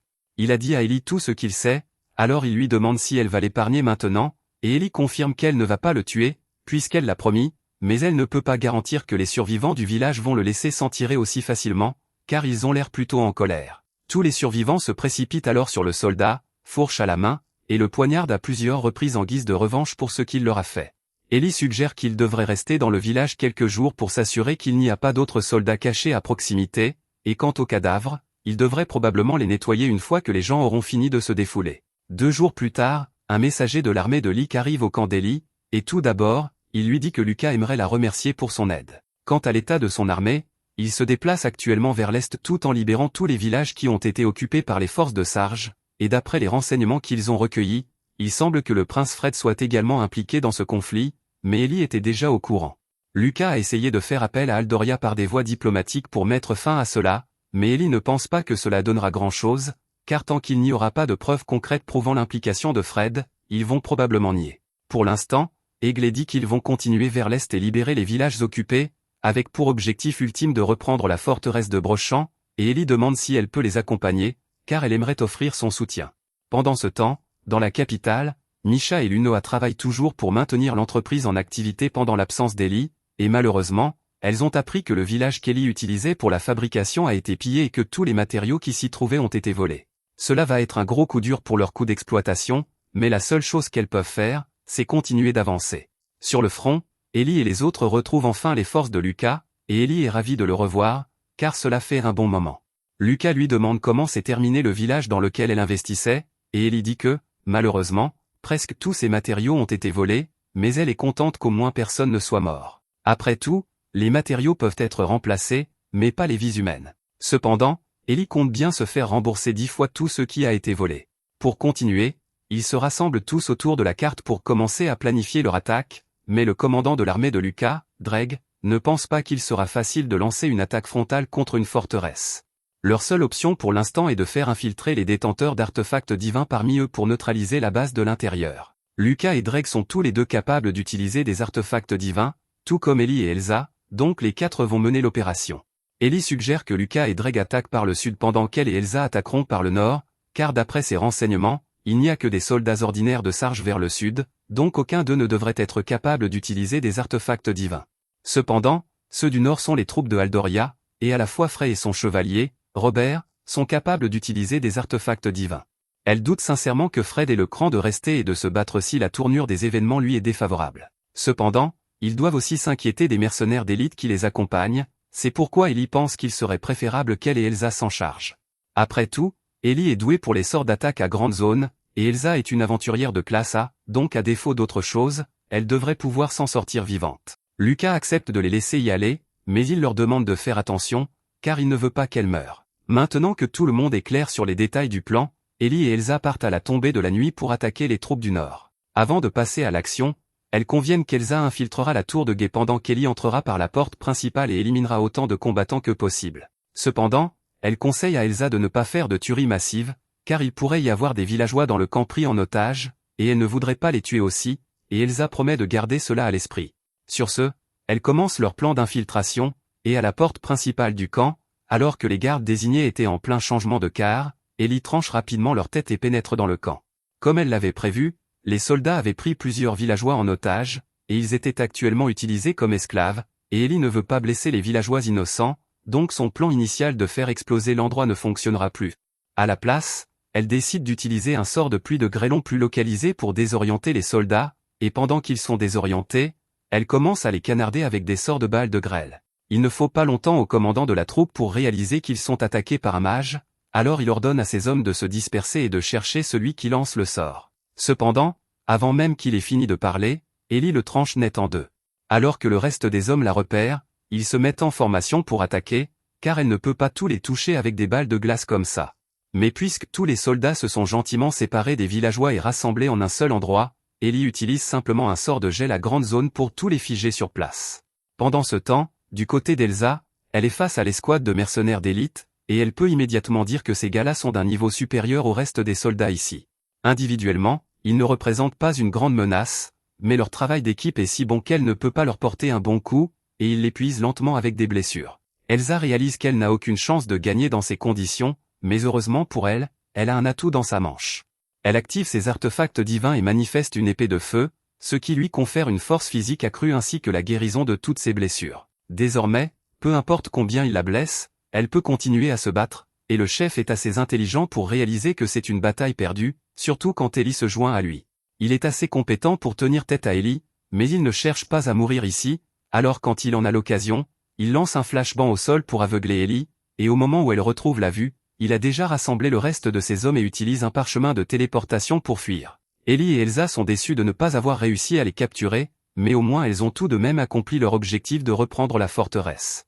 Le lendemain, compte tenu de tout ce qui s'est passé, Lucas dit que la résolution idéale serait d'emprunter la voie diplomatique et d'exiger des excuses et des réparations pour ce qui s'est passé, mais Sarge n'a pas de relation diplomatique avec l'Empire, donc Haldoria serait naturellement tenue de payer à sa place. Cependant, connaissant son père, Ellie est sûre qu'il niera l'implication du royaume et dissimulera les preuves, donc il serait difficile d'obtenir une compensation de leur part. Ainsi, Lucas suggère qu'il devrait lancer une invasion de Sargé. Mais juste à ce moment-là, Eglé arrive en courant, leur disant que l'armée de Serge vient de hisser un drapeau blanc, et qu'il y a un chevalier nommé Robert avec eux. Ellie reconnaît Robert comme le chevalier de Fred, donc elle a le sentiment que quelque chose ne va pas et décide d'aller voir par elle-même. Ellie est conduite vers la zone où Robert et ses hommes agitent leur drapeau blanc, et Robert est surpris quand il la voit, mais cela ne fait que le conforter davantage dans l'idée que se rendre était la bonne décision, car il sait qu'ils n'ont aucune chance de gagner contre Ellie. Ellie ne croit toujours pas que quelqu'un qui est censé être le bras droit de Fred ait le bon sens de se rendre dans cette situation, mais Robert n'est pas stupide. Bien qu'il prenne habituellement son rôle de chevalier de Fred très au sérieux, lorsque Fred a déclenché cette guerre pour ses propres raisons égoïstes et leur a ordonné de piller et de tuer des villageois, il n'a pas pu se résoudre à le faire, en tant que chevalier ayant prêté serment de protéger les gens. Lucas dit à Robert qu'ils ont déjà prévu d'envahir le territoire des Sarges, mais il lui assure qu'ils n'ont pas l'intention de riposter en ciblant des villages innocents, et qu'ils feront de leur mieux pour éviter toute perte inutile. Pendant ce temps, De retour au château du sergent, Fred est occupé à se plaindre que le prince des Sarges n'ait pas été capable de défendre un seul fort. Il déclare avec confiance qu'il va lui montrer comment on fait en écrasant ses forces impériales, mais à ce moment précis, il reçoit un rapport indiquant que l'escadron de Robert a cessé de répondre, et soudainement, cette confiance s'évapore. Il se lève immédiatement et dit qu'il retourne à Aldoria, et le prince Grint n'en croit pas ses oreilles, car il est impossible que Fred ait réellement l'intention de les abandonner après avoir provoqué toute cette guerre. Mais Fred n'a aucune honte et fait comme s'il n'avait absolument rien à voir avec cette guerre, et il menace d'exterminer personnellement la famille de Grint s'il essaie de l'entraîner dans sa chute. Après cela, Fred et le reste de ses chevaliers laissent Grint gérer le gâchis qu'il a créé. Au cours des jours suivants, l'invasion du royaume des Sarges par Élie et Lucas se déroule sans encombre, en grande partie grâce aux renseignements que Robert a accepté de partager avec eux. Maintenant, il ne reste plus qu'à capturer la capitale, et si les défenses du château sont telles que Robert les a décrites, Lucas doute qu'il puisse opposer une résistance bien solide. Robert a clairement l'air très conflicté à propos de tout cela, mais Élie l'assure qu'il fait ce qu'il faut, car il a peut-être juré fidélité à Fred, mais Fred a clairement tort dans cette affaire, il est donc de son devoir en tant que chevalier et ami de l'aider à retrouver le droit chemin. En entendant cela, Robert se sent beaucoup mieux, alors il remercie Élie pour ses paroles gentilles, et Lucas lui dit également que, compte tenu de sa coopération, ils lui garantiront un poste et une peine clémente dans l'Empire, et si les négociations avec Aldoria se passent bien, ils pourront même négocier avec Aldoria pour lui permettre de retourner. Robert est vraiment heureux d'entendre cela, alors il remercie Lucas pour son aide, et une fois Lucas parti, il se tourne vers Élie et s'incline, car il aimerait lui présenter ses excuses sincères pour la façon dont il l'a traité il y a un an. Il réalise maintenant qu'il a été extrêmement irrespectueux envers elle et qu'il l'a arrêté sans prendre la peine de vérifier si ce dont Fred l'avait accusé était vrai ou non. Élie lui dit qu'il n'est pas nécessaire qu'il s'excuse pour cela, puisque tout cela est passé, et qu'elle est en réalité assez heureuse de sa vie actuelle dans l'Empire. Pendant ce temps, au royaume de Sarge, le roi a réalisé à quel point lui et son royaume sont dans une situation désespérée, car non seulement Fred les a abandonnés, mais il a apparemment aussi ordonné à ses hommes de massacrer des villageois sans raison. Ils avaient déjà l'intention de se rendre, mais même si les attaques de villages étaient l'œuvre de Fred, le roi doute que l'Empire laisse simplement passer cela, et cela signifie qu'il n'y a qu'un seul moyen d'assurer la sécurité du peuple de Sarge. Grint réalise à quoi son père fait référence, et bien que cela lui fasse très mal, il convient qu'il n'y a pas d'autre moyen. Son père s'excuse auprès de lui d'être un roi si médiocre et d'avoir laissé une telle chose arriver, puis il sort un couteau et se plante dans la gorge pour expier. Cela laisse Grint accablé de chagrin, mais il n'y a plus rien à faire maintenant, alors, en tant que nouveau roi de Sarge, Grint entame des négociations de paix. Plus tard, alors qu'Élie et Lucas planifient la prochaine phase de l'invasion pour capturer la capitale, ils reçoivent un message indiquant que le château vient de hisser un drapeau blanc et que le prince Grint est en route pour mener des négociations de paix. Une fois Grint arrivé, il salue Lucas et lui dit qu'il est là parce que Sarge aimerait se rendre sans condition à l'Empire, et Lucas accepte la reddition, mais il fait remarquer que le peuple de l'Empire a beaucoup souffert à cause de cette guerre, alors il veut savoir comment Sarge compte exactement compenser cela. À cet effet, Grint sort une boîte et montre à Élie et Lucas la tête tranchée de l'ancien roi, expliquant que le roi s'est suicidé pour expier ce qu'ils ont fait, laissant Grint comme nouveau roi, et Grint est prêt à leur donner aussi sa tête. Tout ce qu'il demande, c'est qu'il laisse son peuple en vie. Lucas l'assure que son peuple ne subira aucun mal, car l'Empire n'a pas l'intention de s'en prendre à des innocents, mais quant à Grint, son sort dépendra de la décision de la cour impériale, et Grint est prêt à l'accepter. Élie intervient alors et mentionne qu'elle est presque sûre que Fred est derrière tout cela, et elle dit qu'il serait utile que Grint puisse leur fournir des preuves qui l'incrimineraient. Grint dit que les ordres de Fred avec sa signature sont encore dans le château, et ceci devrait suffire à le relier à ce désastre. Mais à ce moment précis, le sol tremble alors qu'une énorme explosion se produit, et quelques instants plus tard, le château du sergent est englouti par les flammes. Les responsables sont les aventuriers embauchés par le royaume d'Aldoria, et leur mission était de détruire toute preuve pouvant remonter jusqu'à la stupidité du prince Fred. Connor demande à Graham s'il est sûr que cela suffit, car certaines preuves ont peut-être survécu à l'incendie, mais Graham s'en moque. Leurs instructions étaient de détruire toute preuve si possible, et ils ne sont pas assez payés pour fouiller les cendres afin de s'assurer que tout a été détruit, alors ils considèrent que c'est terminé pour aujourd'hui et rentrent chez eux. Un peu plus tard, l'incendie du château a été éteint, et Grint est horrifié par l'état dans lequel le château a été laissé, et il n'a aucune idée de qui a pu être responsable. Mais après avoir regardé autour d'elle, Elisabeth conclut que ces aventuriers embauchés pour combattre sont probablement responsables. Grint demande pourquoi elle pense cela, alors Ellie explique que l'incendie ici peut sembler accidentel, mais il y a des preuves que certaines choses ici ont été brûlées intentionnellement. Très probablement, les preuves qui relient Fred à cet incident. De plus, elle a fini par se battre avec Graham à un moment donné, et elle peut sentir sa présence ici, donc elle suppose qu'il a quelque chose à voir avec cela.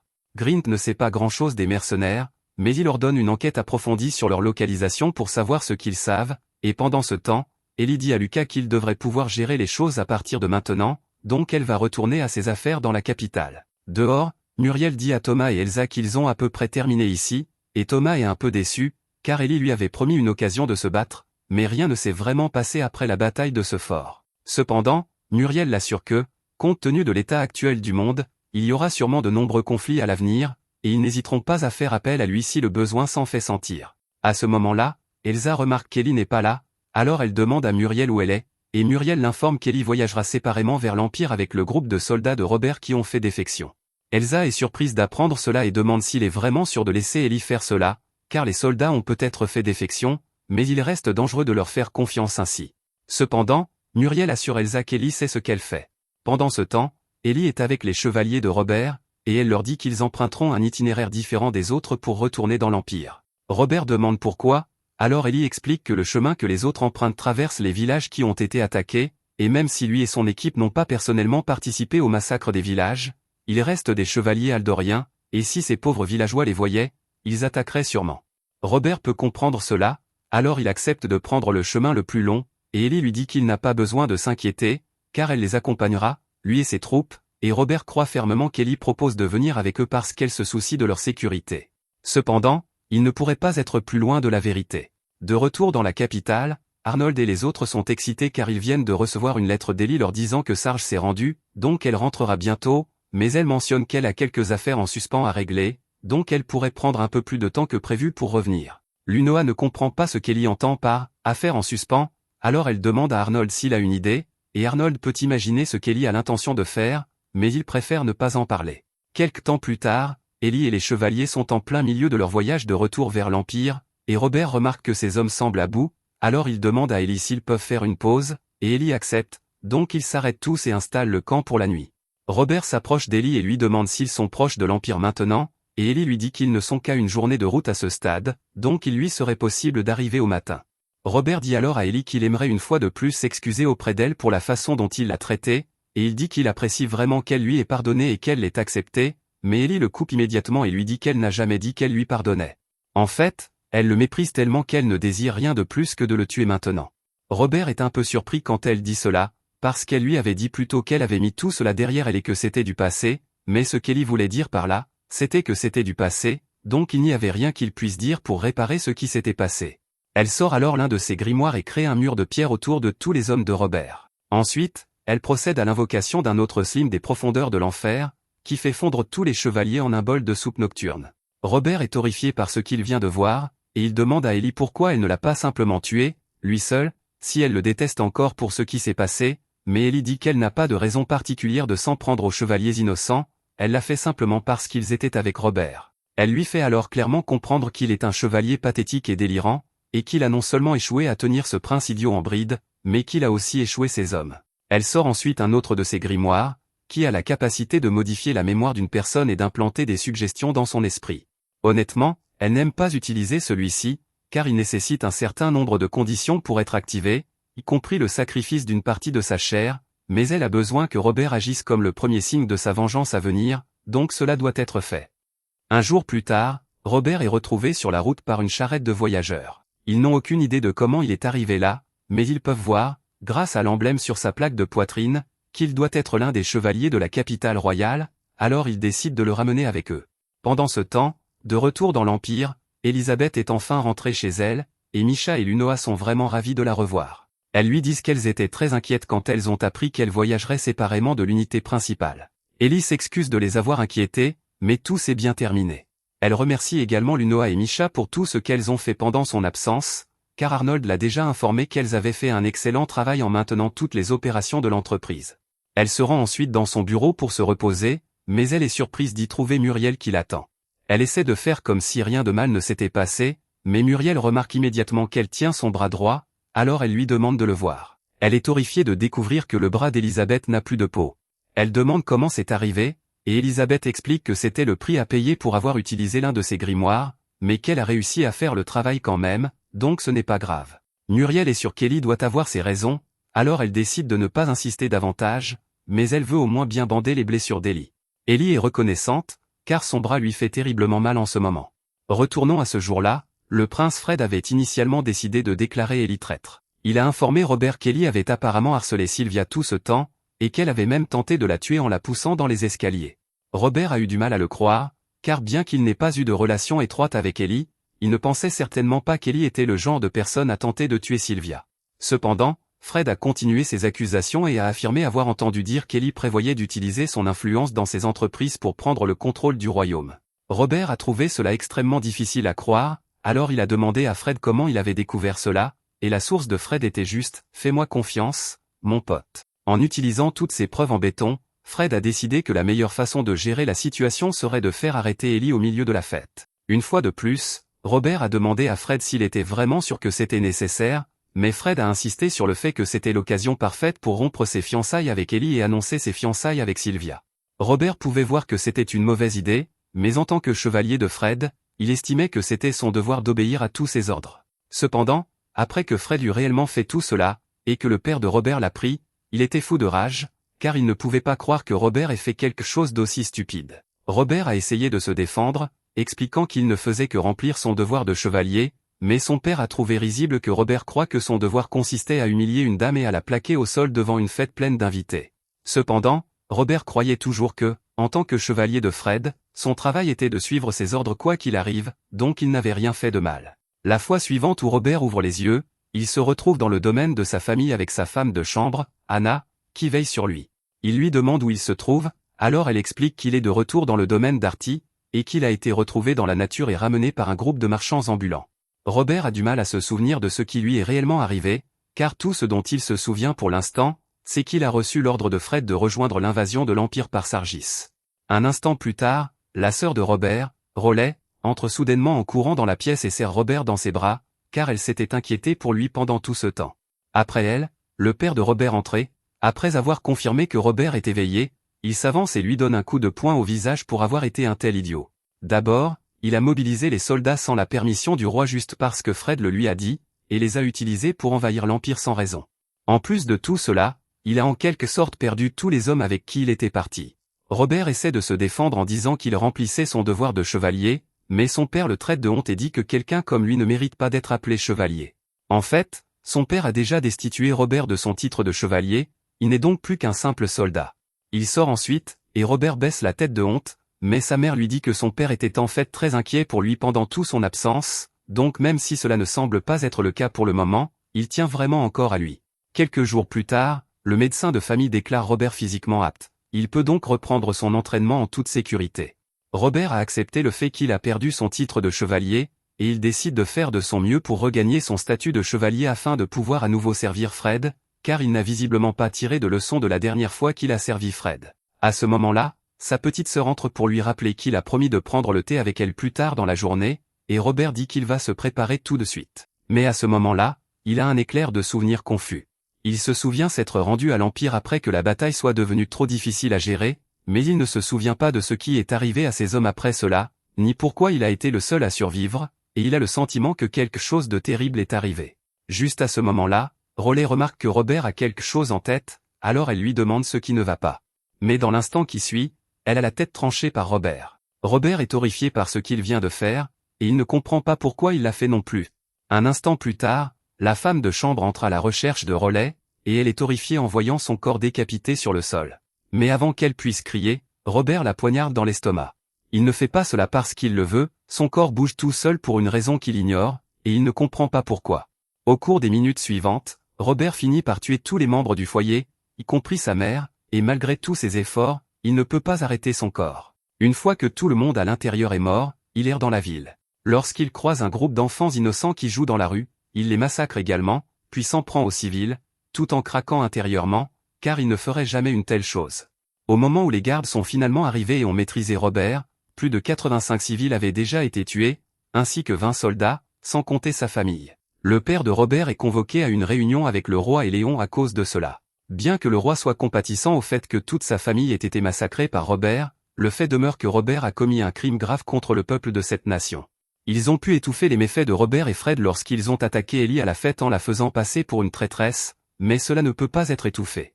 Le père de Robert dit qu'il comprend et qu'il acceptera toute punition qui lui sera infligée, Alors le roi déclare que Robert est par la présente condamné à mort. Pendant ce temps, Robert est assis dans une cellule du donjon du château, réduit à l'état d'ombre de lui-même. À l'époque de l'académie, Robert était toujours le plus compétent des élèves, à la seule exception d'Elisabeth, qui parvenait toujours à le surpasser d'une manière ou d'une autre malgré ses meilleurs efforts. Tous les autres élèves félicitaient Elisabeth pour s'être autant améliorée après seulement un an d'entraînement. En comparaison, Robert, qui était destiné à être le prochain héritier de sa famille de chevaliers, était complètement impuissant face à elle, et cela le frustrait énormément. Il s'entraînait constamment avec son épée dans les bois dans l'espoir de s'améliorer ne serait-ce qu'un peu, afin de pouvoir se mesurer à elle. Un jour en particulier, alors qu'il était en plein entraînement, Sylvia s'est soudainement approchée de lui et lui a demandé si elle pouvait le regarder s'entraîner. Elle a pris soin de lui dire à quel point son maniement de l'épée était magnifique, et c'est à ce moment qu'il a commencé à la remarquer. Un peu plus tard, Fred rend visite à Robert dans le donjon.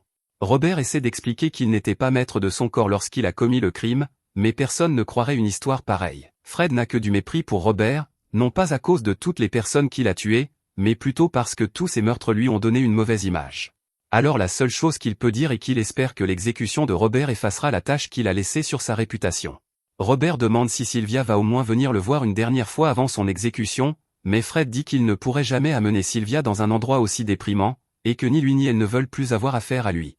Il quitte ensuite Robert dans le donjon, et alors qu'il retourne dans sa chambre, il trouve Sylvia dans le couloir. Elle se jette dans les bras de Fred et lui dit qu'il lui a tellement manqué. Fred s'excuse de l'avoir laissée sans accompagnement si longtemps, mais pendant qu'elle est là, il lui demande si elle était proche de Robert, car il a demandé à la voir lors de leur rencontre. Mais Sylvia n'a plus rien à gagner de Robert, alors elle ment et dit à Fred qu'elle n'a jamais vraiment eu de relation avec lui. Le lendemain, Robert est conduit au centre-ville pour son exécution. D'innombrables citadins attendent dehors et lui jettent des pierres sur la tête, car ils veulent le voir puni pour le crime d'avoir tué leurs proches. Robert a perdu sa volonté de vivre, car il se blâme pour ce qui est arrivé, et il ne supporte pas d'avoir utilisé ses propres mains pour tuer sa mère et sa sœur. Cependant, alors qu'il s'apprête à être exécuté, le souvenir de ce qu'Elisabeth lui a fait, et de la façon dont elle l'a maudit pour le faire déchaîner, lui revient.